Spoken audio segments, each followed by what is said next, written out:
Cruise lines will not wait for you. Every year, thousands of passengers get stranded in port, sometimes just minutes too late. And most of them had no idea they were doing anything wrong. Today, I'm breaking down the 7 real reasons cruisers miss the ship, the exact mistakes crew members say they see over and over again, and how you can avoid every single one, even if it's your first cruise. These aren't small slip-ups. These are the port mistakes that leave travelers paying for emergency hotels, last-minute flights, and, in some cases, missing the rest of their cruise entirely. Subscribe so you never board unprepared again. Let's start with mistake number 7 and work our way down to the most dangerous one that could literally leave you stranded. Mistake number 7. Trusting the all-aboard time without understanding ship time zones. Here's what happens. You're enjoying your day in port when you glance at your phone and see you still have 2 hours before all-aboard time. You decide to grab one more drink or visit one more shop. Suddenly, you're running down the pier as the gangway closes because your phone was still on the previous port's time zone, but the ship had already switched to the next destination's time. Cruise lines don't advertise this because they assume passengers will figure it out. And frankly, they'd rather not deal with the complexity of explaining time zone changes to thousands of passengers. Crew members know this catches people constantly, but they're trained to focus on safety briefings and emergency procedures, not time management for passengers. Here's your action plan. Always set your phone to ship time the moment you board, and verify the current ship time at guest services before every port day. Check the daily newsletter that gets delivered to your cabin. It always lists the correct ship time and all aboard time. Never rely on your phone's automatic time zone updates while cruising. This simple habit can save you from missing the ship, which typically costs between $800 and $1,500 in transportation costs to catch up with your cruise at the next port. I watched a family of 4 in Barcelona frantically trying to book flights to Rome because they missed their Mediterranean cruise departure by just 15 minutes due to this exact time zone confusion. Mistake number 6. Booking shore excursions through third-party companies without understanding the ship's liability policies. Many first-time cruisers see the same excursions offered by local companies for 30 to 50% less than cruise line prices and jump at the savings. What they don't realize is that if your independent excursion runs late, the ship will not wait for you, period. The cruise lines actually prefer this situation because they make substantial profits on their official excursions, while eliminating any responsibility for passengers who choose outside options. They're required to mention this policy, but they bury it in the fine print and never emphasize how strictly it's enforced. Here's what crew members see regularly. Passengers booking that cheap catamaran trip or ATV tour through a local operator, getting delayed by weather or mechanical issues, and then desperately calling the ship to wait. The answer is always no, unless you're on an official cruise line excursion. Your action plan. If you want to save money on excursions, book them through reputable companies that specifically guarantee cruise passenger return times, or stick to self-guided tours where you control the timing completely. Always build in at least a 2-hour buffer before all aboard time for any independent activity. The money you might save on cheaper excursions, usually $50 to $100 per person, becomes meaningless when you're paying over $1,000 to rejoin your cruise at the next port. A couple from Texas learned this lesson the hard way in Cozumel when their snorkeling trip with a local operator got delayed by equipment problems, causing them to miss their ship and spend an extra night in Mexico while arranging flights to their next destination. Mistake number 5. Not understanding that tender ports operate on completely different rules and timing. When your ship anchors offshore and uses small boats called tenders to transport passengers to shore, everything changes. The tender schedule depends on weather conditions, sea state, and tender boat availability. Yet cruise lines present tender ports the same way as regular dock ports in their materials. Cruise lines downplay tender complications because these ports are often the most scenic stops that help sell cruises in the first place. They don't want passengers avoiding itineraries with tender ports, so they minimize the potential delays and complications in their marketing materials. Crew members know that tender operations can shut down with little warning due to weather, leaving passengers either stuck on shore or unable to get to shore at all. They also know that tender return lines can take hours during peak times, especially on sea days when everyone tries to return to the ship simultaneously. Your action plan is to always check tender operation status first thing in the morning on tender port days. Go ashore on the earliest possible tender if you want maximum time on shore, or stay on the ship if weather looks questionable and you're not comfortable with potential complications. Understanding tender operations can save you from being stranded on shore when operations shut down unexpectedly, which happened to over 200 passengers I witnessed in Santorini when afternoon winds made tender operations too dangerous to continue.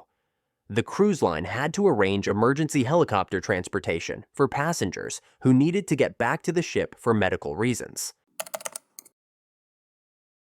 Mistake number 4. Ignoring the ship's specific all-aboard enforcement policies and assuming you get grace time. Different cruise lines have vastly different policies about late passengers, and some are absolutely ruthless about departure times, while others offer slight flexibility. Most passengers assume they understand the policy based on one cruise experience, but these policies can vary even within the same cruise line depending on the itinerary and port regulations.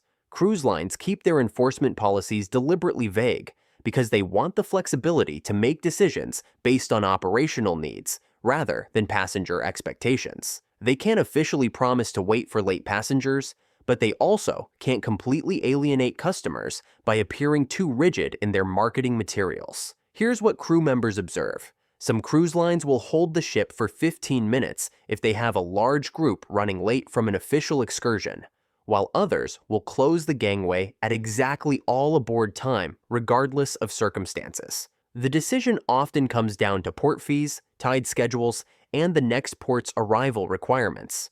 Your action plan: research your specific cruise line's reputation for departure, punctuality on cruise forums and review sites before your trip. Plan to be back at the ship at least 30 minutes before all aboard time, and always have the ship's agent contact information and local emergency numbers saved in your phone.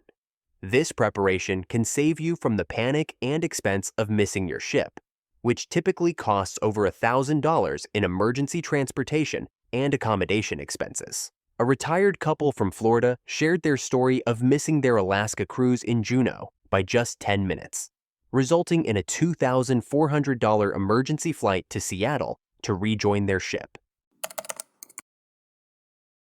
Mistake number 3. Not carrying proper identification and emergency contact information for your specific itinerary type. The identification requirements vary dramatically between closed-loop cruises that start and end in the same U.S. port versus international itineraries, but most first-time cruisers don't understand these distinctions until it's too late. Cruise lines provide basic identification information during booking, but they don't emphasize how easily passengers can get stranded in foreign ports with inadequate documentation. They also don't explain that even on closed-loop cruises, you might need a passport for emergency situations like medical evacuations or missed ship scenarios. Crew members regularly see passengers who can't reboard the ship or can't get emergency assistance in foreign ports because they brought a driver's license on an international itinerary or left their passport in their cabin safe. The ship's guest services desk handles these crises daily, but they can't solve documentation problems that passengers created for themselves. Your action plan: always carry your passport on international itineraries, even closed-loop ones, and bring photocopies stored separately from originals. Program the ship's emergency contact number and your cruise line's international assistance number into your phone before leaving the ship in any foreign port.